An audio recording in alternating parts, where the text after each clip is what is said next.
start. And welcome to Bon Jovi Discussions. Today I have my buddy Adam from Australia, which right now the time zone is crazy for us because it's 7:30 in the morning my time, and it's 9:30 your time, and my Sunday is just starting and your Sunday is ending. So I appreciate you coming on. How you doing, buddy? I'm really well, really well. How are you?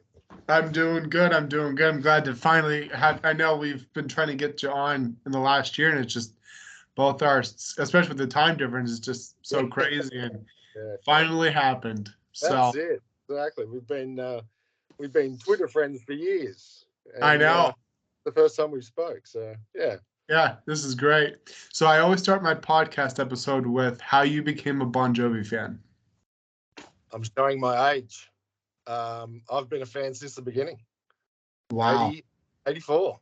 Yeah, What, 84. what, Heard Runaway. Yeah, just like on MT or on the radio or? yeah, on the radio. There was, to me, there was nothing like that when I first heard that. That was really different. What I was listening to, I guess, around that time, I was 10 years old. Duran Duran was kind of my jam. Yeah. And then Runaway, and then they kind of followed it up. She Don't Know Me and things like that were just so good. And then from then it just Fahrenheit, and which I loved at the time. I loved Fahrenheit at the time. And then obviously things blew up. Yeah.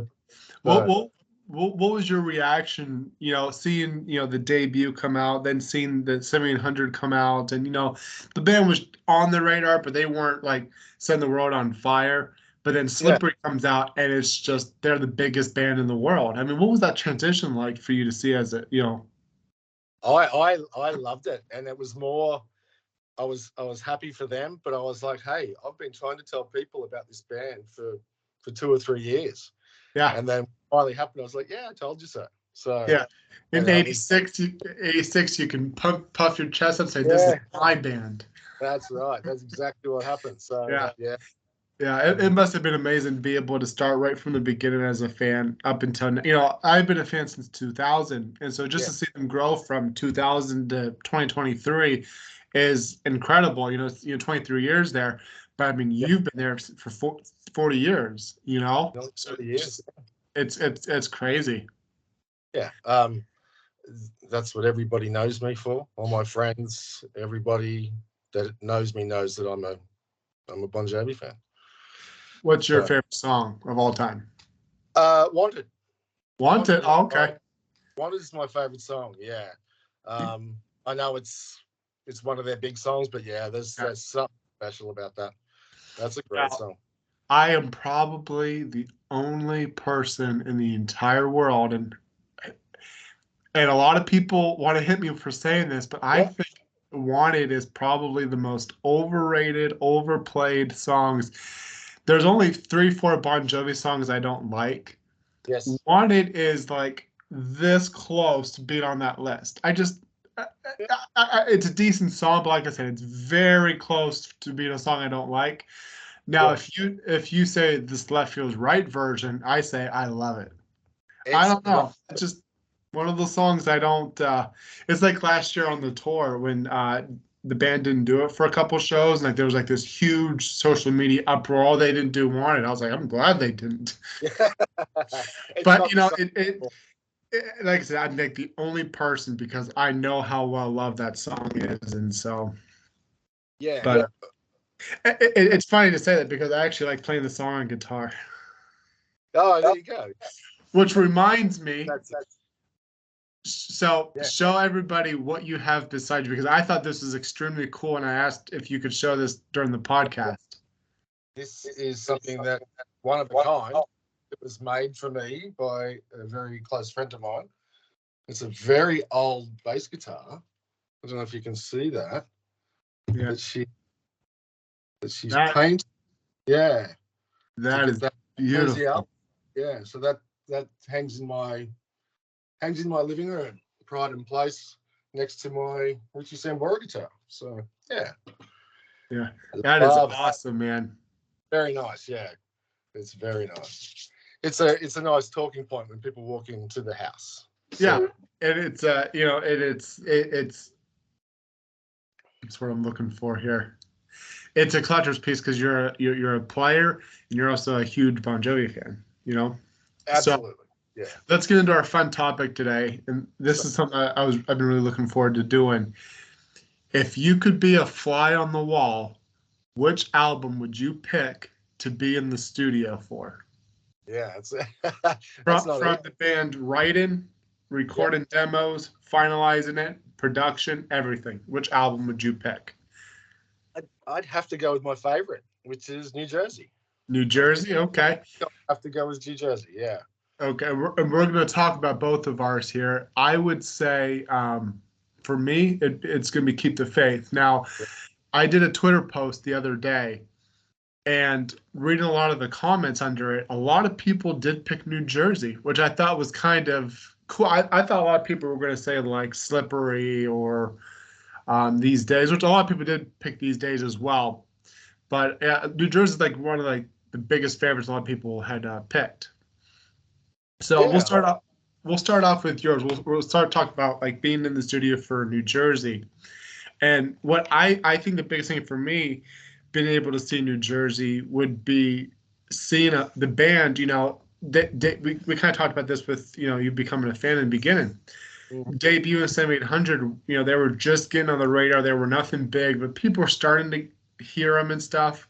And then Slippery was just this massive, make or break album, and they broke out and this biggest band in the world.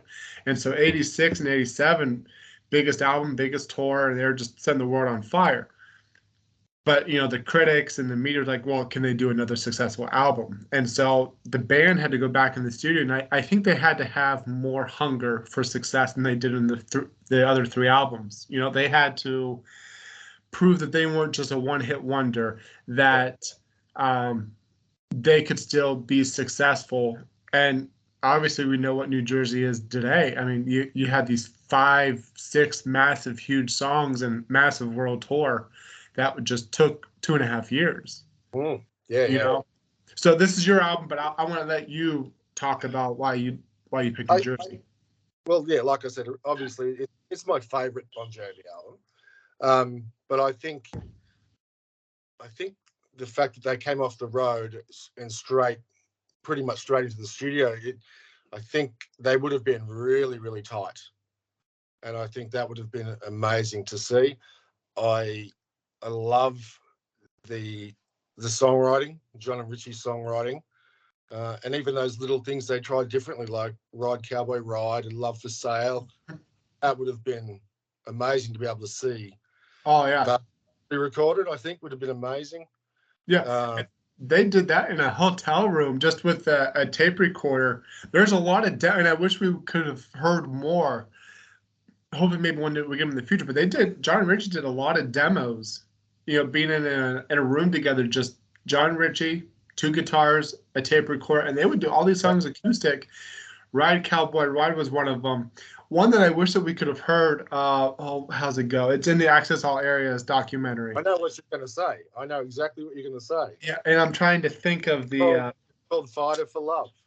Yeah, Is that right? Yeah, man, I I'm know. a fighter for It love. I'm is a fighter. it's Yeah, amazing. man, Yeah, I absolutely absolutely. love that song. Yeah, I'm exactly the same. Yeah, I knew. But so Yeah, that would have been because New Jersey was originally supposed to be a double album, and then the record company was saying you can't do that, and then they wanted to do a live album after the tour. Record companies, you can't do that, and then as soon as that happened, all these other bands were releasing live albums, like Guns N' Roses and all yeah, these other bands, and so.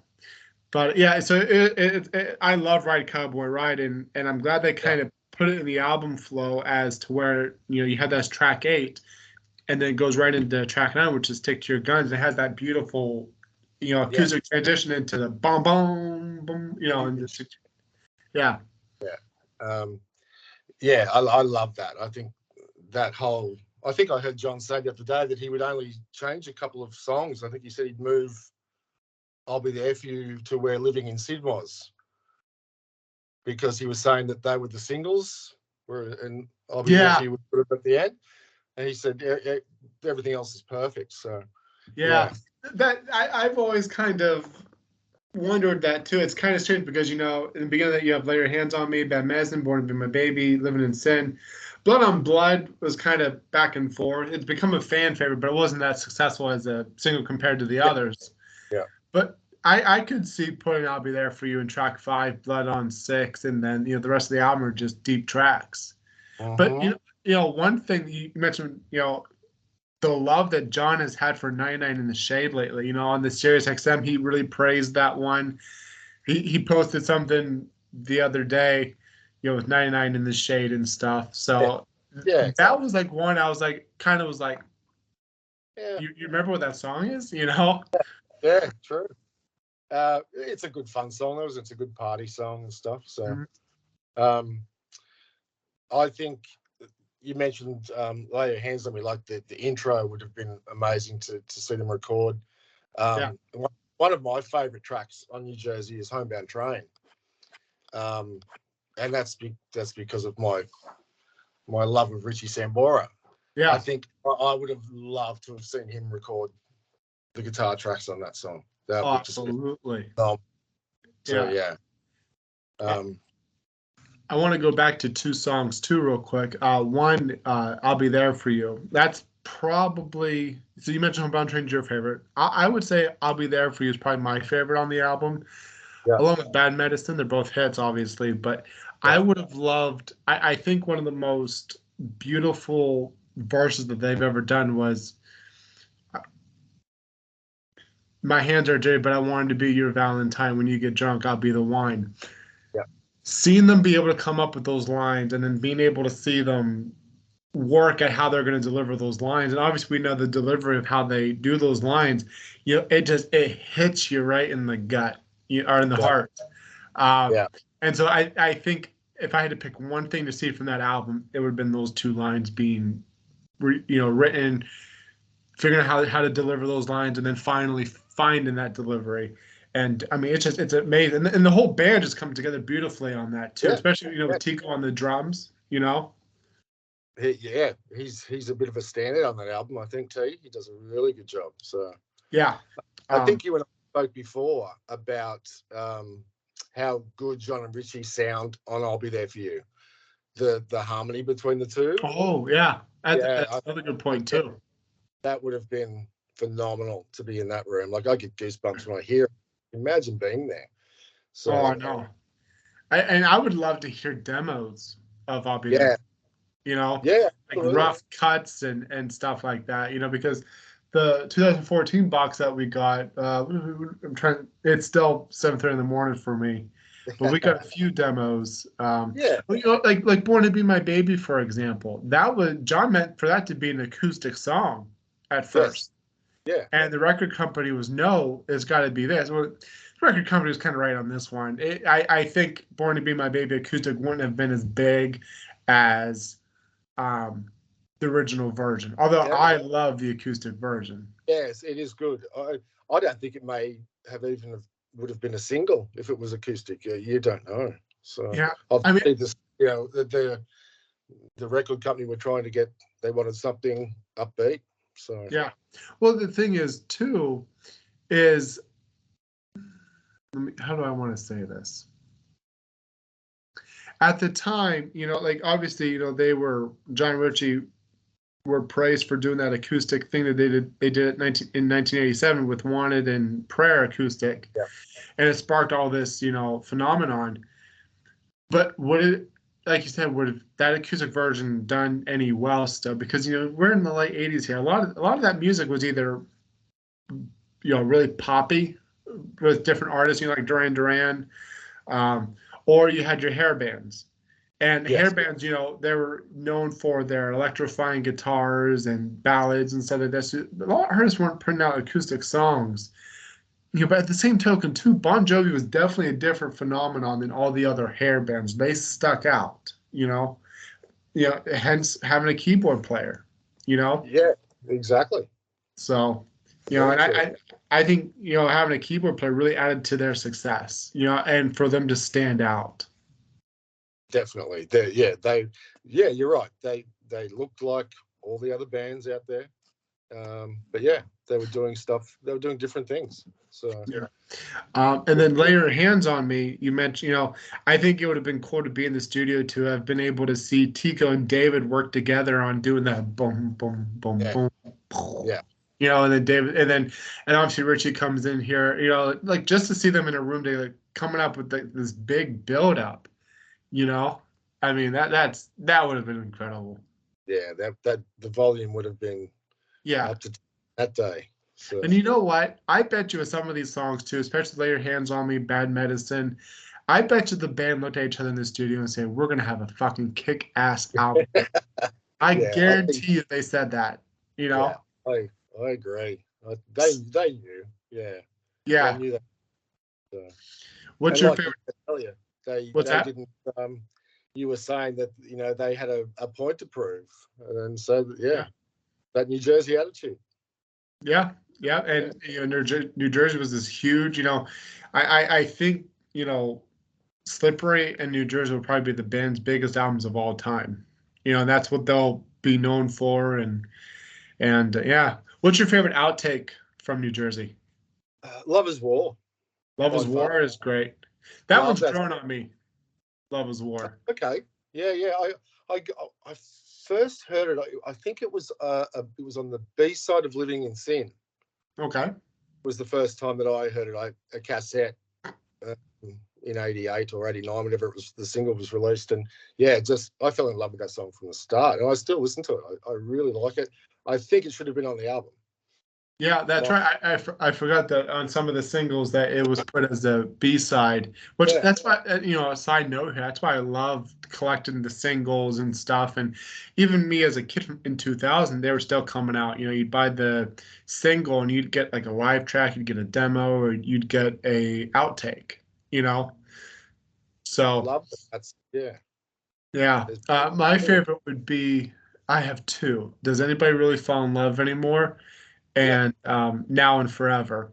But I love the demo version of Does Anybody Really Fall in Love? And like John at the end, when and I think this kind of adds to the magic that album had, with me saying that the band said, "We got this. This is going to be an incredible album." Because if you listen to the demo of Does Anybody Really Fall in Love Anymore, at the end, the band's just on top of their game with that chorus, and then John's like, keep going," and they're going back into it real quick, and then you can you, you and I know how John is, with giving Tika the signal to stop the song and yeah, stuff, and you can just imagine he did that at the end. But I just love how they did that. yeah. Yeah, It's a great song. Yeah, you're right. yeah. Yeah. Is there anything else you want to say about New Jersey? No, I don't think so. Like I said, yeah, there's not a bad song on that album. I think it's very very clever. So yeah, great album. Like you said, Bad Medicine will go down as one of their all-time bests. I think Oh so. yeah, Yeah, that's my absolute favorite hit. And I would have loved to see David come up the da da da da, key intro there, and like in yeah, the video too was so cool when they're spray painting their back. yes, and They weren't yes. really gone very long, but No, that's right. They're between after New Jersey's a different story, but yeah, yeah. yeah. So I Um, always thought that part was funny. I was like, they just because they weren't in the studio too long, and then Bad Medicine came out pretty shortly after recording it, but yeah. Let's get into Keep the Faith, which is my album that I would choose. Now, Keep the Faith is actually my fourth favorite album. But okay, the reason I picked Keep the Faith is because I think the 90s for Bon Jovi was their absolute peak. As far as John's vocals go, Richie and John coming together, the band musically and the songwriting, the lyrics and stuff, it was just the band's ultimate peak, Blaze of Glory, with Santa Fe, John vocally there, and then you get, Keep the Faith, you get a couple new songs on Crossroad, you get These Days, Destination Anywhere, Richie's Stranger, and Undiscovered Soul. All those albums are just phenomenal, and they all are in the 90s. But the reason I picked Keep the Faith is because, there was that break from, that grueling 2.5 year tour of New Jersey, and the band just kind of like, we got to stop, and like band going in different directions, and nobody knew what the future was of the band. And after the New Jersey tour, John and Richie did 2 solo albums, and Blaze of Glory was this huge album. And then obviously the band did come back together and started to record Keep the Faith. So what I think would have been cool was seeing the band regroup, have that meeting about, okay, with John saying, this is my vision. We're all in this together. We're management now, blah, blah, blah. And then being in a room together and recreating their magic, and keep in mind too, we're not at this in 91, 92, when they were starting to Keep the Faith, hair metal was, and this very well, hair metal was going out of style. And it's a shame because you had like new bands coming out at the late 80s, early 90s, Skid Row, Firehouse, Trickster, and all those bands that were so great, and I think could have had a bigger career, but they came out at the wrong time because hair metal was fading away. And so here you have Bon Jovi saying, how do we stay relevant? How do we stay big, but also keep our sound? And so obviously, with a lot of the 80s stuff, there's a lot of stuff about sex and having a good time, rock and roll, and, obviously the ballads. And so I think going into the 90s, John was more socially conscious, like, with I Believe and Keep the Faith and Dry County, stuff like that. And then you also have your fun party songs, like I'll Sleep When I'm Dead, Blame It on the Love of Rock and Roll. Then you got the wonderful ballads, Bed of Roses, In These Arms, I Want You. So I think it would have just been really cool to see the band trying to start something new, but also keep their authenticity. You know what I'm saying? Yeah, and I think there was a lot of there was talk, wasn't there, around that time that they may be breaking up and things like that too. So yeah, I think when they got back into the studio finally, I think it would have been amazing. There would have been a spark for sure. So yeah, I can see why they Keep the Faith, absolutely. And you know what's funny? It still makes me laugh that John cutting his hair was bigger news than the band being back together, or the biggest band in the world. Yes, That wasn't as big of news as John's hair. It's still, I know. like, that's crazy.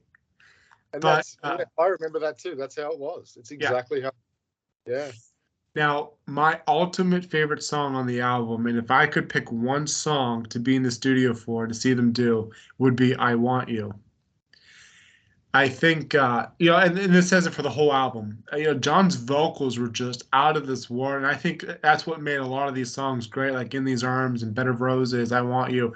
John's vocals were just on a different level than they were in the 80s. Obviously, he sounded great in the 80s, but, we're talking 30-year-old JBJ here, and his vocals were just out of this world. But to see I Want You being written, recorded, and stuff, and it's a shame because he really doesn't care for that song.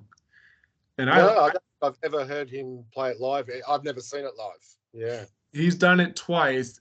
He did it in 93 by a fan request on tour. A fan had a sign. He did it like the first verse and chorus acoustic. And then 2016 at a Runaway trip, he did it again acoustic.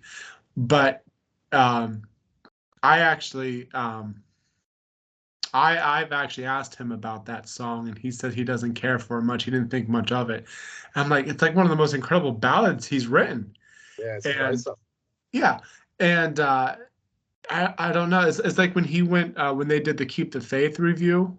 Was it last year or something? I think it was on Sirius, or he kind of just like, yeah, this is I want. Yeah, I wrote it for Dorothea, and then moves on. I'm like, it's incredible. Like how can you say so little about a song? I mean, I don't know. I love it. I just think, like the way that the lyrics are, like, and the servants who paint the sky blue, you know, a bunch of fancy cars and diamond rings, and but just like the whole chorus, I never wanted the stars, never shot for the moon. I like them right where they are. All I wanted was you. I just love those lines. I mean, it's so romantic and so giving all of you to somebody, Exactly. and just and not because all these love songs say I love you, I miss you, and I'll be there for you, blah blah blah.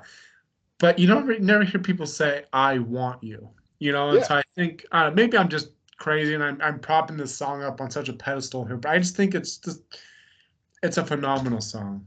Yeah, I guess that title, like you said, is very different to what most people would sing about or Yeah. say. And I think that that reminds me a little bit of the song I got married to. My wife and I got married. Thank you for loving me. Hmm. That's it's a different way of saying it. So yeah, Yeah, uh, it's my favourite on Keep the Faith is the complete opposite of you. Mine is If I Was Your Mother. oh my gosh. All right, we're in the chat here. It's the Richie Sambora thing. See, I just yeah. Anytime Richie turns that guitar up, I'm there. So Yeah. yeah, love it.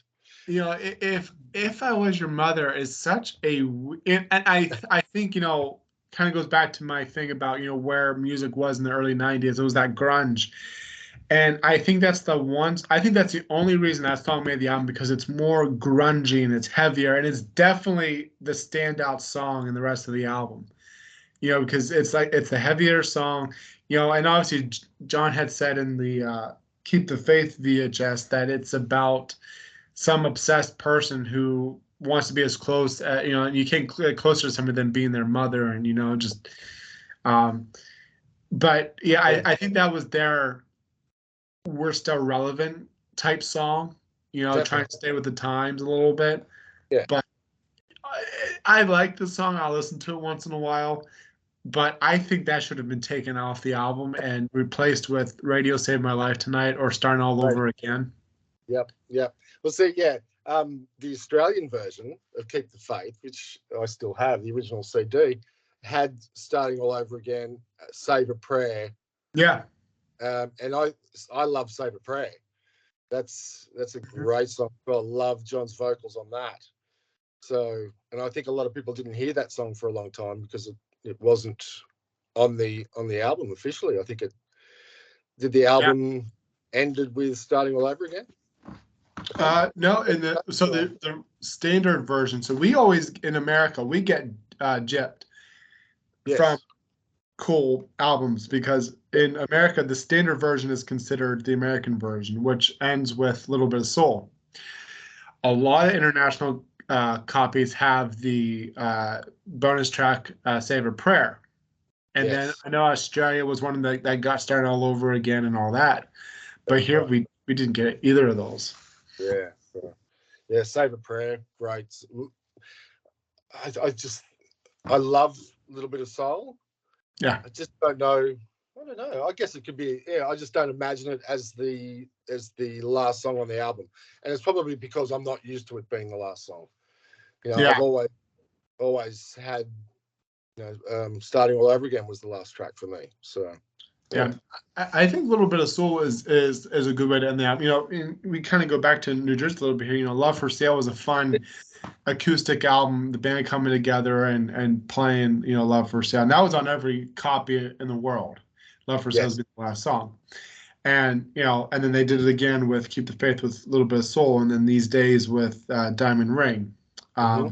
So I think those were great ways to end the albums.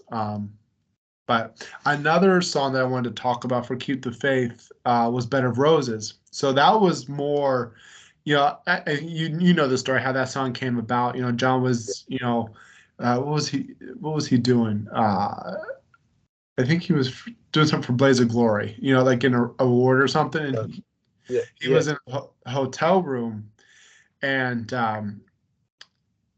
he was a little drunk and he asked them to bring up a piano to his room and they actually did, and he was just messing around, and then he came up with the melody for Bed of Roses. And mind you, John doesn't do a lot of write new songs with piano, and Yes. so this is kind of a standout part of the story.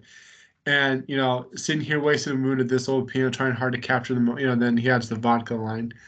um, and then he just had that first verse and went to sleep. And then the next morning, thankfully, he missed his flight. He was too late for his flight, and so he had to stay back for a while. And so he read that verse and goes, "I think there's something here." And just I think he finished that song in an hour or two. And Yeah. then That's he right. brought it to the band for production and was like, "Yeah, let's do it." And it just became this phenomenon. but like to see John in the studio like really come up with those vocals, especially like in the chorus when he's screaming, when he's screaming "bed of nails," and I want to be just as, just the way that he delivers those lines, man, I think every single hair of my body would have stood up with goosebumps from seeing Absolutely. that in the studio, Yeah. Yeah. So yeah, you definitely get a feel for that studio vibe by looking at the clip for The Bed of Roses, the video. yeah, where they're in the studio hanging around and stuff. It's a great clip. It's a great clip as well. I love the piano on the mountaintop and Richie on the mountaintop and things. It's a great clip. Yeah. Yeah, and I really think that it really adds a tone and message, and it kind of throws that emotion at you what that song is about. Showing the band on the road and stuff like with Ransom and Dimes at Give You Tonight just to see through this payphone. Yeah. They're on tour and stuff, and back then that's the only way you could talk to somebody Yeah. a Yeah. payphone. Nowadays you got these suckers, but That's right. yeah, it's um, one song that I think is really underrated too, and I'm surprised. It's kind of like I Want You, um, Blame on the Love of Rock and Roll. You know, it's just a feel good rock song. And a lot of people say Wanted is the anthem and stuff, but I think as far as the fandom goes, I would say Blame on the Love of Rock and Roll. It's got to be our theme because that is what we're all about. The love for music that we have and for this Yeah. band and stuff. And it's a shame that they've only did that live like a couple times. And has one of the best lines of all time. Yeah, I got the vaccination from a yeah. phonograph needle. I think that's so good. A Or little just bit like, tucky. It's great. the way it started, the first time I heard the music, I thought it was when I could feel it in my heartbeat, I could feel it in my bones. That's how I felt about Bon Jovi, Yeah. being a little 8-year-old kid in 2000, seeing It's My Life and stuff. I'm like, oh my gosh, this is mine, you know? Yes. And, not mind you, I'm 8 years old, so I don't know like how big Bon Jovi is and stuff. So I'm thinking in my head, Bon Jovi's my band. Like they're like Yes.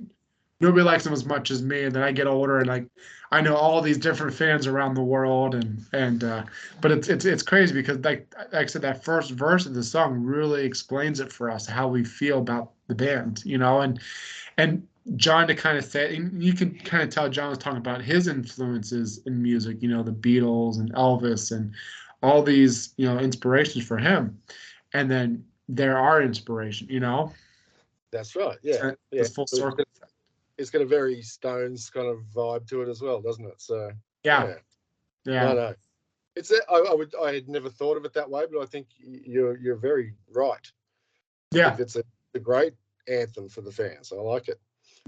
So let's talk about a really big one here.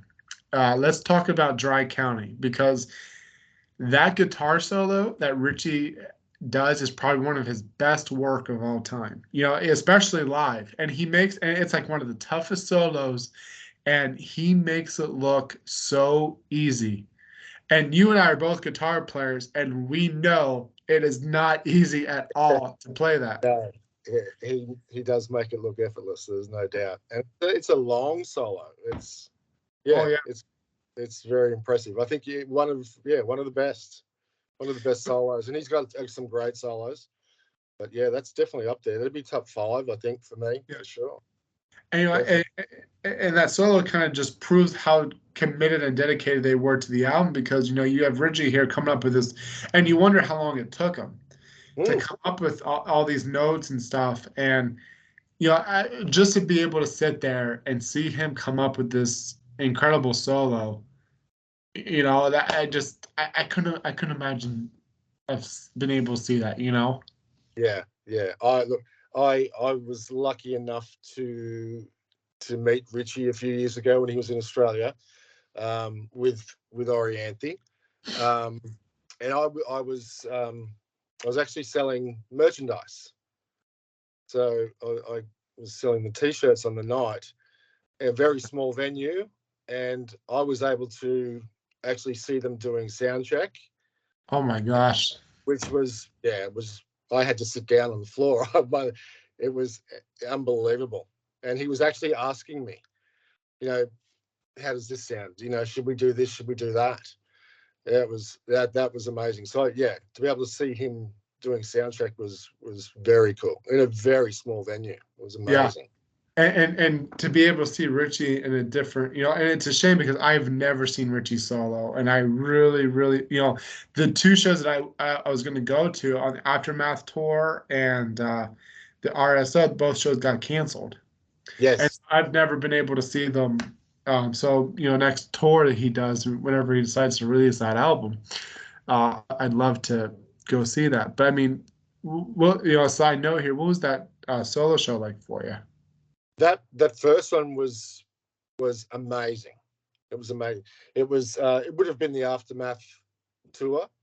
Orianthi was just, I hate to say it, but she was just there playing guitar, doing a few backing vocals. There was no word of RSO or anything at that stage.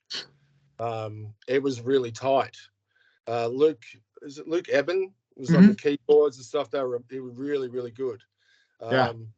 And then the second time, it was maybe 2 years later, I think, different band, probably not quite as good. But yeah, the first time was amazing. Really, Yeah. really, yeah. A little bit of stuff by himself. All the band went off. He did the answer and things by himself acoustically, which was ridiculous. So yeah, did Yeah. some good stuff. Yeah, it's amazing. I really hope I get to see a solo because you can tell he's doing a lot better right now. He's healthy, he's happy. And you have all, and I want it too, as much as the next person, Richie, to come back in the band. I would love that. I'm also okay if he doesn't because either way, I support him. I love him Yeah, as an artist, and whatever he decides to do, I'll support. yeah. I think I would love. You were talking about how they were doing demos with the recorder just in the room. I would love an album of just the two of them acoustically. I think Oh yeah.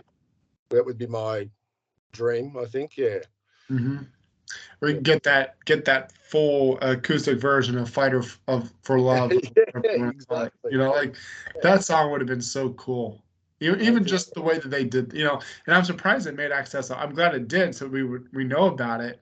But yes, otherwise, we would still not know that song, and that just kind of proves.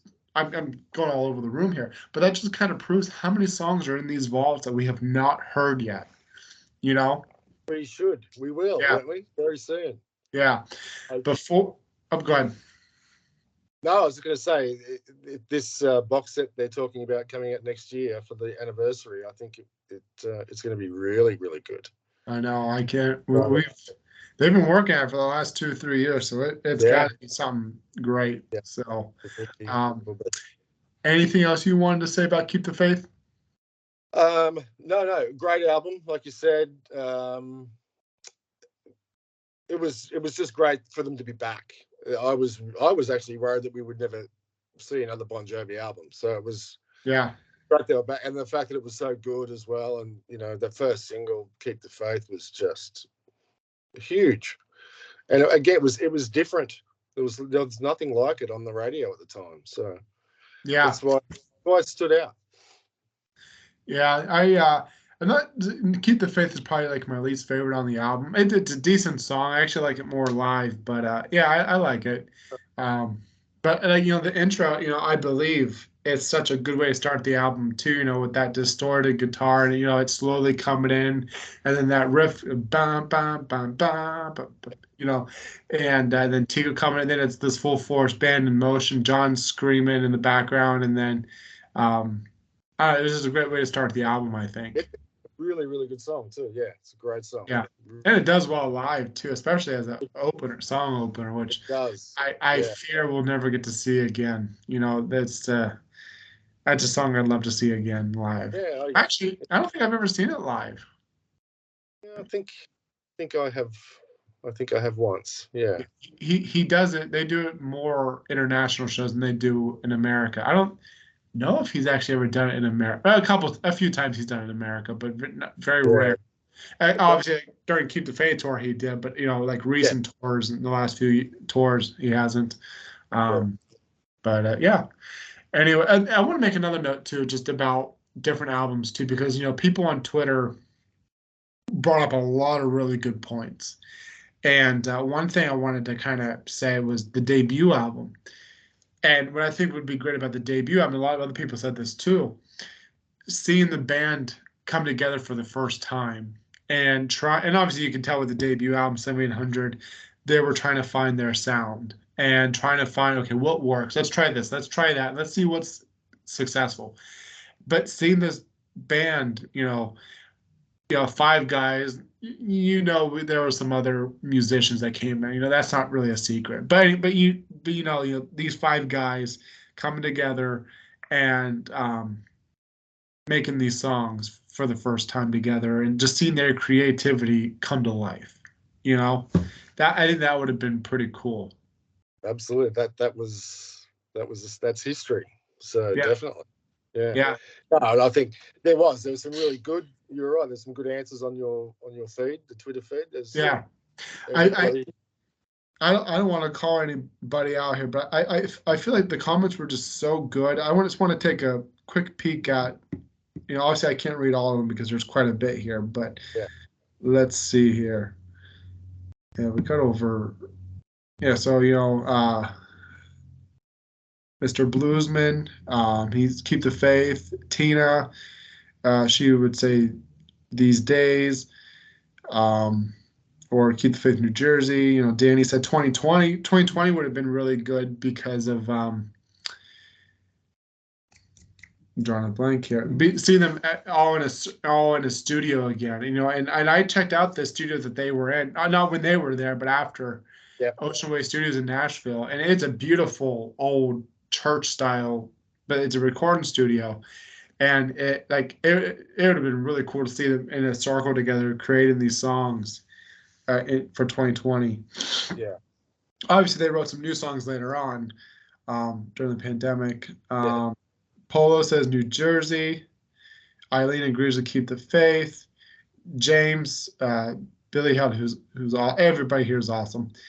He said Crush. Crush would have been really cool to see because, these days in 95, and then obviously the band took a break, and then 2000, and this kind of brings up another good point too. For Crush and Bounce, we got BJTV. Yes. And you remember? And yes. I remember I was just becoming a fan. I remember this was still on the old big computers and logging on to AOL, the dial up, and you had like 10 minutes of waiting to get on, and then you went to bonjovi.com and you'd watch these grainy videos of the band recording Crush and Bounce. And at that time you thought, oh, this is excellent technology. And then you're looking back what we have now compared to then. But still, just to be able to see Crush and Bounce being made, that was pretty cool. And I wish they would at least do that for like the fan club. And like even now, it's no secret they're recording the album. It's not a secret. And I wish that they would, post at least some photos on the fan club or something, or online or something. And I don't know why they keep things such a secret, because it's not really a secret, The world that, like, this would have worked in like 2000, but like the world that we're in now, you can't do it. It's like even like the documentary, like. It's the documentary that they've been doing isn't a secret. We know that's coming out. People, there's too many hands involved in a project, and people talk, and then it just spreads. Sure. So, but I want to read a few more answers because there were just so many good answers on here. Janine said the album that they're doing now. Mike says he would have loved seeing the Keep the Faith sessions in Quebec. Paola says she would have loved seeing Always and Bed of Roses. That's a good point. With Always would have been really cool to see recorded. Because we know the story that the demo was recorded. John didn't like it, put it throw away, and then the producer for Crossroads said, "No, you've got something here," and then they recorded it, and just those vocals. Petro says Slippery. Slippery would have been cool because you could just to see them under pressure. Yes. And so we've got, and we know how John is. Like, I guarantee you, if he was not meticulous in the first two albums, he was meticulous on Slippery. He was. Yeah. Catherine says these days. Lisa says bounce. That would have been really cool. And then these days. Uh, Jack says these days. Rez says these days. Um, for these days, I'd have loved seeing something to believe in or hearts breaking even. You know, Yeah. I think that would have been really cool to see. Those two songs. The whole album. What song would Yeah. you pick from these I days? might Carlisle's bleeding in my arms. Oh, yeah, Yeah. that would have been Yeah. really cool to see. Extra Cat says keep the faith. Mark's number one fan. I gotta ask him who's Mark here at some point. But they say Slippery and Wet because they never say goodbye. Which I think Never Say Goodbye started out as an acoustic song and then they turned it into electric. That's right. Yeah. Exactly. Kind of like the same story with Born to Be My Baby. Yeah. There's just so many answers here, but there, like I said, everybody really, it would take me another 20 minutes to read through the comments here, but everybody had such great comments and great reasons why they picked these songs and stuff like that. But yeah, so this was a really fun chat. I appreciate you coming on and talking about these albums and stuff. And I know we were kind of going back and forth. Well, let's talk about this. Let's talk about this. And then I did that Twitter post. I was like, you know what? I think this would be good material for an episode. I thought you were the perfect person for it. So Thank you, sir. It yeah. was really nice So, to talk to you. so let me end the video because I know it's almost 10:30 your time at night, and the day's just the sun's coming up right now, and so let me end the recording. But thank you, buddy, for coming on. I appreciate it. All the best. Take care. All right.